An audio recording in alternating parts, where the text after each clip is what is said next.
Благодарам, председателе, почитуван заменик министар, почитувани колеги и колешки пратеници. Ја навистина очекував во од како почна кампањата 16 дена активизам против насилство врз жени и девојчиња, во кои активни чинители сме ние. Очекував дека ќе има разбирање и присебност да се прифати овој амандман. Го прифативме, го предложивме и минатиот ребаланс и минатиот буџет. Тогаш ја укажав на истражување и извештаи буквално од платформа за родова еднаквост, од низа невладини институции, но треба да сме гласноговорнички, да останеме на таа линија, да бидеме гласноговорнички во името на 400.000 жени и девојчиња во државата. И мене ми е задоволство што во нашата пратеничка група, дури и мажите пратеници, посебно кои што имаат 2 до 3 женски чеда, се сложни со ова дека треба да се намали данокот на менструалните производи и производите за хигиена од 18 на 5%, но еве оваа неодговорна влада не најде за сходно оној повлечен закон од нивна страна да го поднесе повторно и да се регулира, иако една година укажуваме на ова. Инаку еве уште едно истражување да ви посочам, направено на 2696 лица, една жена во текот на својот живот троши 8 месечни плати само за трошоци поврзани со менструални производи, лекарства за менструална болка. Жените кои заработуваат минимална плата, за да ги исплатат трошоците поврзани со менструацијата и здравјето, треба да работат повеќе од една година, односно точно една година и 7 месеци.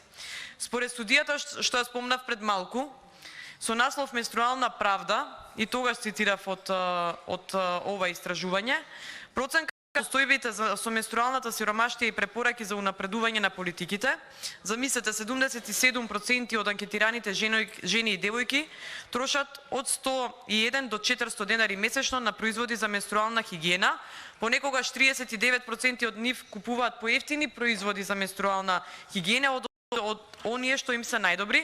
Речиси секоја трета учесничка во студијата одговорила дека барем еднаш во животот се нашла во ситуација да нема пари да купи влошки и да мора да импровизира со крпи, тоалетна хартија, половина од учесничките и повеќе пати. Во 21 век, во екот на најголемата демократија, нас ова ни се случува. Понатаму вкупно 71% од анкетираните жени или девојки користат лекарства против менструална болка, а за набавка на истите 64% трошат до 300 денари месечно. Дури 90% се согласуваат дека треба да има бесплатни производи за менструална хигиена во јавните објекти, а посочи претходно мојата колешка Благица Ласовска со примери позитивни на држави кои што имаат 0% ДДВ на производи. И понатаму на исто толку проценти сметаат дека во јавните тоалети во нашата земја нема услови за безбедно и достоинствено одржување на менструална хигиена.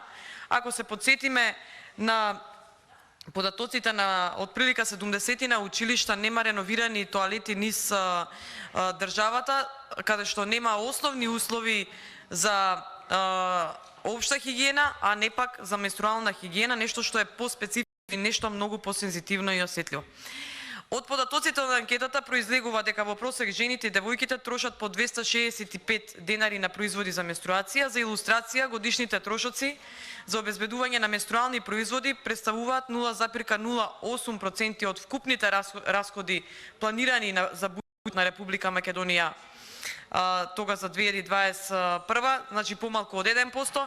Ова беа податоци од истражувања, ќе ве потсетам, и на страна 176 од вашата програма Можеме, која што ви се викаше, од која докажавте само колку не можете, не знаете и не сакате.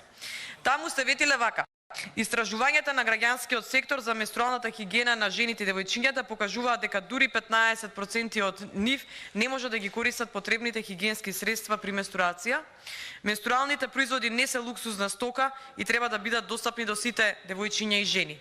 За да обезбедиме поголема достапност на овие производи, секоја жена и девојка ќе го намалиме данокот на додадена вредност на производите за менструална хигиена, влошки, тампони од 18 на 5%.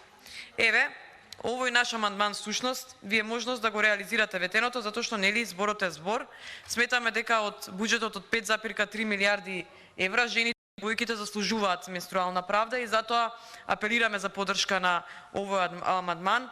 Разговаравме, навистина низа солуции се понудија. Нема некако интерес од оваа влада да се реши проблемот и да се прифати овој амандман. Само уште еднаш ќе ве потсетам, треба да го имате на ум дека менструалното здравје е прашање од јавен интерес, а менструалната правда е предуслов за социјална правда и всушност со неприфаќањето на овој амандман само ќе докажете дека ниту се грижите ниту за јавниот интерес, ниту пак со вас може да се зборува за некаква си правда, најмалку за менструална правда. И како што кажав, во минатогодишното мое дебатирање кажав дека зошто е исклучително важна менструалната хигиена, затоа што преку менструалната хигиена се стига до идни поколенија. Колку ќе се грижиме менструалната хигиена на секоја една жена и на секоја девојка, впрочем за вашите сопрузи, ќерки, мајки и така натаму, толку ќе се грижите за идните поколенија. Сметам дека ова треба да ви е доволен предизвик да си ги надминете партиските интереси и да излезете во пресред на сите овие категории кои што ги спомнав. Ви благодарам.